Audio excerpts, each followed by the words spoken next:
Have you ever felt a strange discomfort when everyone around you is laughing at the same show, sharing the same memes, obsessing over the same celebrities? While others seem hypnotized by their screens, something inside you rebels. You feel like an outsider, watching a performance you never agreed to join. The system whispers, "Stay distracted," but your soul refuses to comply. If this resonates with you, you're not antisocial. You're awakening. What you're experiencing is what the French philosopher Guy Debord called resistance to the spectacle. In 1967, Debord wrote The Society of the Spectacle, a prophetic work that predicted exactly what we're living through today. He understood that modern entertainment isn't just harmless fun. It's a sophisticated system of control designed to keep us passive, distracted, and psychologically dependent on external validation. Debord revealed that when we reject mass entertainment, we're not being antisocial or pretentious. We're reclaiming something precious that most people have unknowingly surrendered: our authentic consciousness. We're refusing to let our inner lives be colonized by someone else's agenda. Today, I want to show you the 5 hidden powers that emerge when you reject the entertainment machine and reclaim your mental sovereignty. Guy Debord understood that the spectacle operates through what he called the concentrated lie.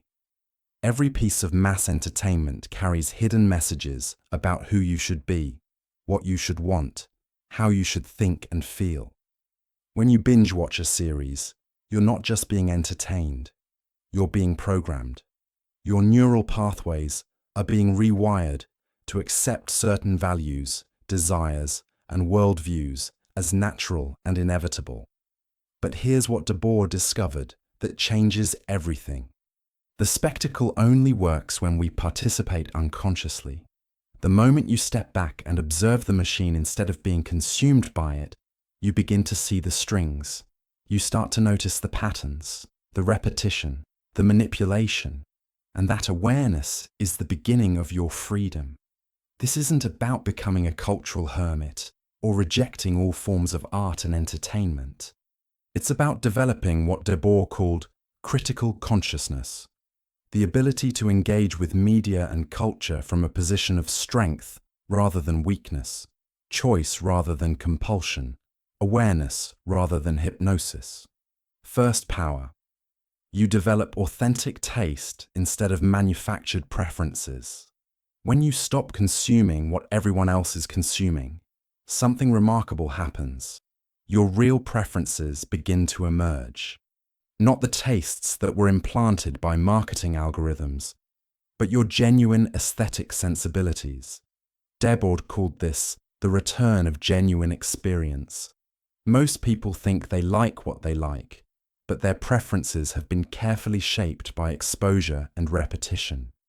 The songs that get stuck in your head, the shows that feel addictive, the content that you can't stop watching, these aren't accidents. They're the result of sophisticated psychological engineering designed to capture and hold your attention. When you step away from the mainstream, you create space for your authentic self to emerge.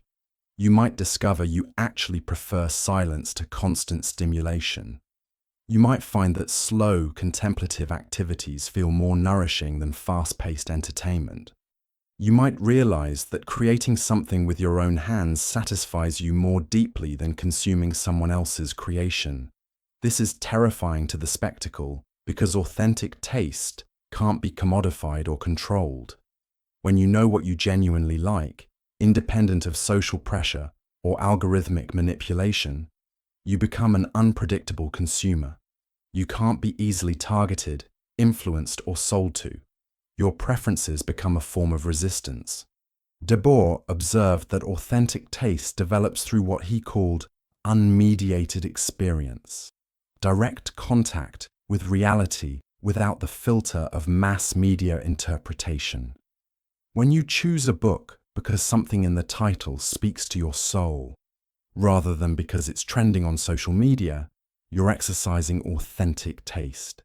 When you prefer the sound of rain to the latest playlist, You're trusting your genuine preferences over manufactured ones.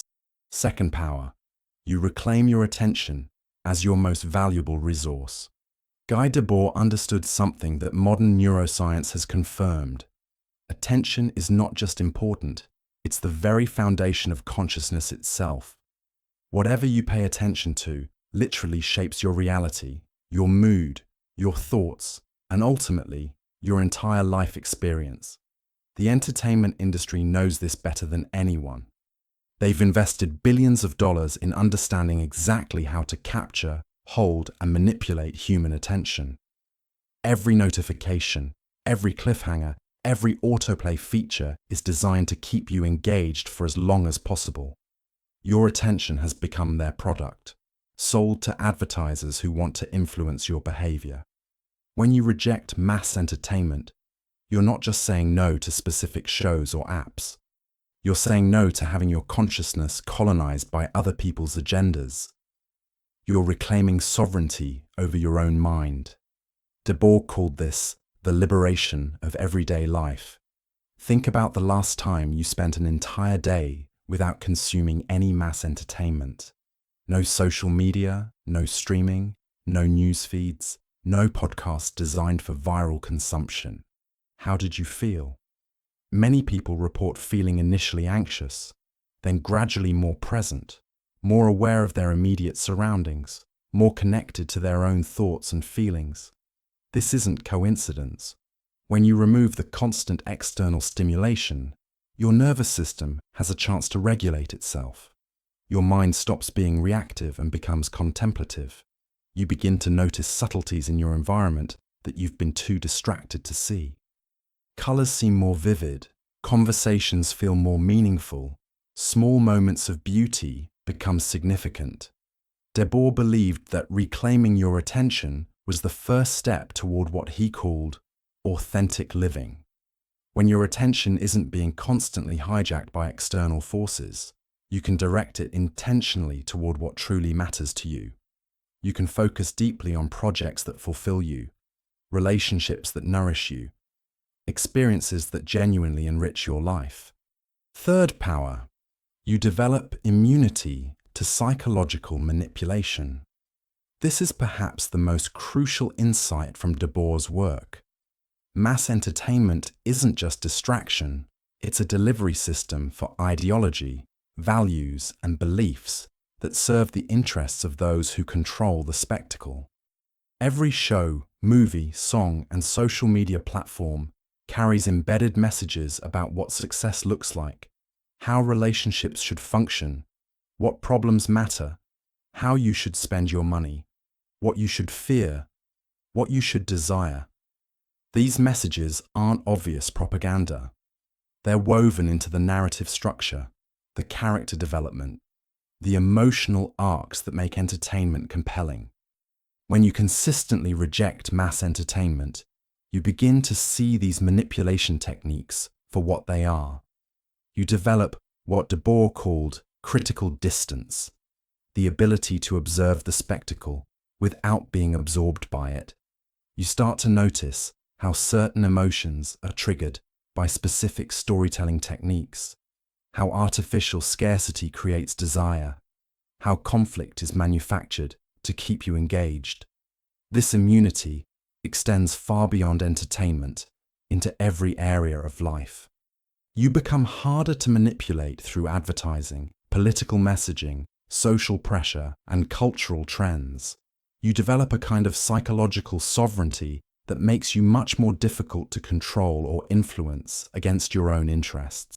If you're starting to see these patterns in your own life, if you're recognizing how your consciousness has been shaped by external forces, then you're already on the path to liberation.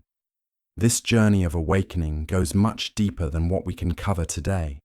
So make sure to subscribe for more insights into reclaiming your mental sovereignty and developing authentic consciousness in a world designed to keep you distracted and dependent. Debord observed that people who reject the spectacle often develop what he called situational awareness, the ability to see the hidden agendas and power dynamics operating in any social situation. They can recognize when someone is trying to manipulate their emotions, when a conversation is being steered toward a predetermined outcome, when they're being sold something disguised as information or entertainment. This doesn't make you cynical or paranoid. It makes you wise. You can still enjoy stories, music, and art, but you engage with them from a position of strength rather than vulnerability. You choose what to let into your consciousness rather than having it chosen for you. The spectacle depends on passive consumption and emotional reactivity. When you develop immunity to manipulation, you become what Debord called a conscious actor rather than an unconscious consumer. You make decisions based on your own values and genuine needs, rather than programmed responses to carefully crafted stimuli. Fourth power, you discover the profound richness of boredom and silence. In our culture, boredom is treated like a disease that must be immediately cured with stimulation. The moment we feel unstimulated, we reach for our phones, turn on a screen, or find some form of entertainment to fill the void. But Debord understood that this fear of boredom is actually fear of meeting ourselves. When you reject the constant stream of mass entertainment, you inevitably encounter periods of what our culture calls boredom. But Debord called this the return to presence. In these moments of apparent emptiness, something profound begins to happen. Your mind stops being reactive and becomes creative. Your consciousness expands to fill the space that was previously occupied by external stimulation. Real boredom, the kind that emerges when you're not constantly consuming content, is actually a state of pure potential. It's your consciousness at rest, available for whatever authentic impulse might arise. In this state, you might suddenly feel inspired to write, to create, to solve a problem that's been bothering you, to have a deeper conversation with someone you care about. Debord observed that some of the most significant insights and creative breakthroughs emerge from what appears to be empty time. When your mind isn't being directed by someone else's agenda, it begins to make connections, generate ideas, and process experiences in ways that constant stimulation prevents. Silence becomes your ally rather than your enemy. Instead of feeling anxious when there's no background noise, no screen to stare at, no constant stream of information, you begin to appreciate the richness of your own inner landscape. You discover that your thoughts, when not constantly interrupted by external input, have depth and complexity that you've been missing. Many people who reject mass entertainment report experiencing what Debord called time expansion. Minutes feel longer, days feel fuller, life feels less rushed and more intentional. This isn't because time actually moves differently, but because you're fully present for your experiences rather than constantly anticipating the next stimulation. The entertainment industry fears boredom because bored people become creative people. Creative people generate their own meaning and satisfaction instead of consuming it. They become harder to predict, control, and profit from. They develop what Debord called autonomous desires, wants and needs that arise from within rather than being implanted from without. Fifth power, you become a creator rather than a consumer of culture. This is the ultimate liberation that Debord envisioned. When you step away from mass entertainment, you don't just become a more discerning consumer. You begin to understand that you have the power to create the culture you want to live in, rather than passively accepting what's offered to you. Mass entertainment creates the illusion of participation while keeping you fundamentally passive. You can comment, share, like, and subscribe, but you're still consuming someone else's vision, someone else's ideas, someone else's version of reality. True participation means creating, contributing, adding your own unique perspective to the cultural conversation. Debord believed that authentic culture emerges from the bottom up, from individuals and small communities creating meaning together, rather than from the top down through mass media institutions. When you reject mass entertainment, you create space in your life for genuine cultural participation. This might mean writing, making music, creating visual art, or simply having deeper conversations with the people around you. It might mean starting a local reading group, organizing community events, or documenting the stories and wisdom of people in your neighborhood. It might mean turning your own life into a work of art, rather than consuming someone else's artistic vision. The shift from consumer to creator is psychologically profound. Instead of feeling like a passive recipient of culture, you begin to feel like an active participant in shaping the world around you. Instead of waiting for entertainment to be delivered to you, you become capable of generating your own meaning, purpose, and satisfaction. Debord called this the construction of authentic situations, moments of genuine human connection and creative expression that can't be commodified or controlled by external forces. These authentic situations become islands of genuine culture in a sea of manufactured spectacle. When you create, rather than consume, you develop what Debord called situational confidence, the knowledge that you can generate the experiences and meaning you need, rather than depending on external sources to provide them. This confidence transforms every aspect of your life, making you more resilient, more creative, and more genuinely fulfilled. And here's where Debord's deepest insight becomes clear. The spectacle doesn't just want your attention or your money. It wants your sense of agency, your belief in your own creative power, your confidence in your ability to shape your own reality. By keeping you in the role of consumer rather than creator, it keeps you psychologically dependent and politically passive. The moment you realize you have the power to create your own culture, to generate your own meaning, to craft your own authentic experiences, you become what Debord called a revolutionary consciousness. Not someone who fights against the system, but someone who simply chooses to live outside of it. But there's something even deeper happening, something Debord understood about the nature of authentic human existence. When you reject mass entertainment and reclaim your creative power, you're not just changing your media consumption habits. You're reconnecting with what he called the poetic dimension of life, the innate human capacity to transform ordinary moments into meaningful experiences through conscious participation and creative engagement. Most people live what Debord called a prosaic existence, going through the motions, following scripts written by others, consuming prefabricated experiences and emotions. But human consciousness has the power to transform any situation into something meaningful, beautiful, and uniquely personal through what he called poetic intervention. This might mean turning a simple meal into a ritual of gratitude and presence. It might mean transforming your daily walk into a meditation on the changing seasons.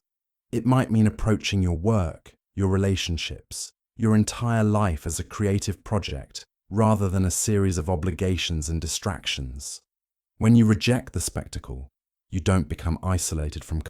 You become connected to authentic culture, the living, breathing, ever-evolving creation of human consciousness, engaging directly with reality rather than with mediated representations of reality. Debord believed that this return to authentic experience was not just personally liberating, but collectively transformative.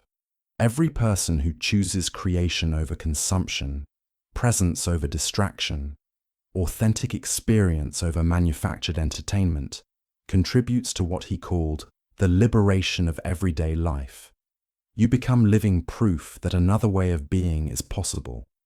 Your very existence challenges the assumption that humans need constant external stimulation to be happy, that we require professional entertainers to show us how to feel, that we must consume culture rather than create it.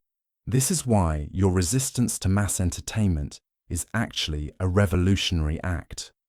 Not revolutionary in the sense of violent overthrow, but revolutionary in the sense of returning to the root of what makes us genuinely human. our capacity for conscious, creative, meaningful engagement with life itself.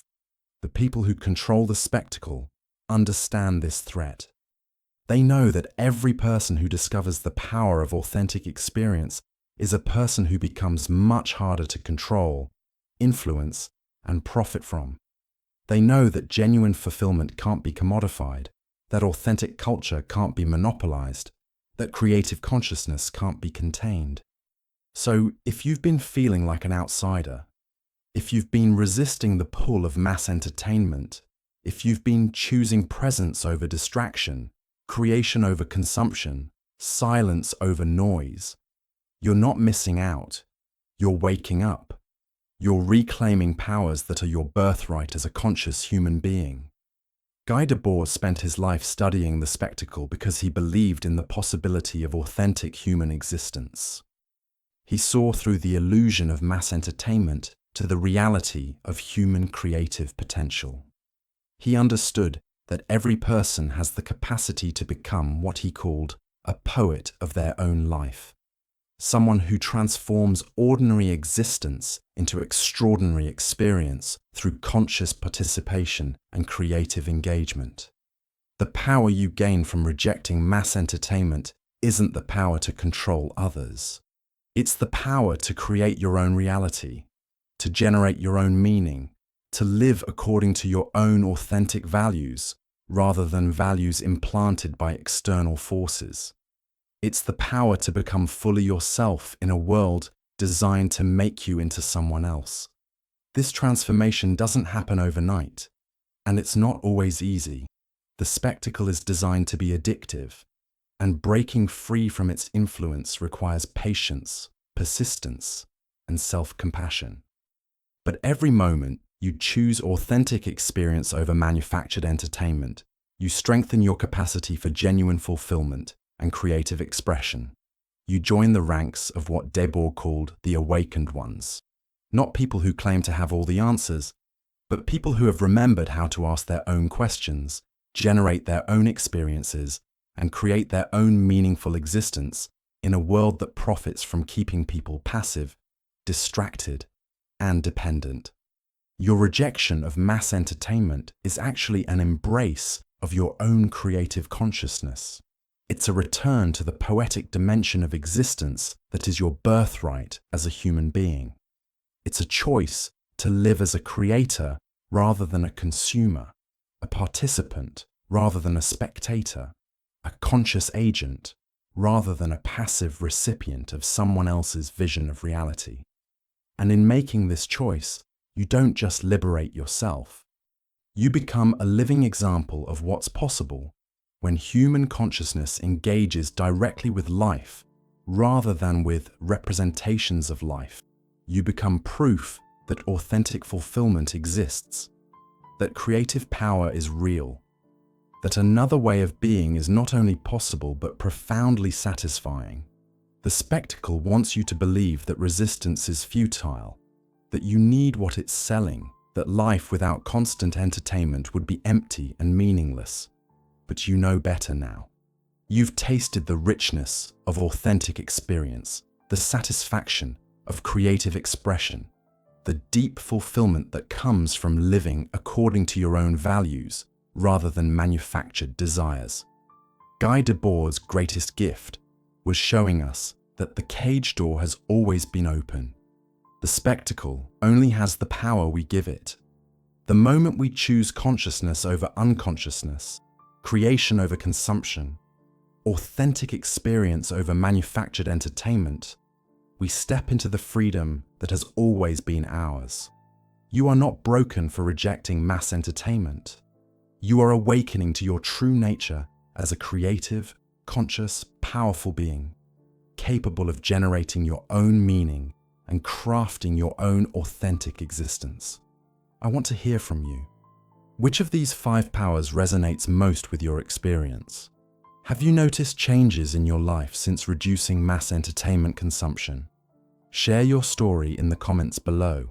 Your experience might be exactly what someone else needs to hear to begin their own journey toward authentic consciousness.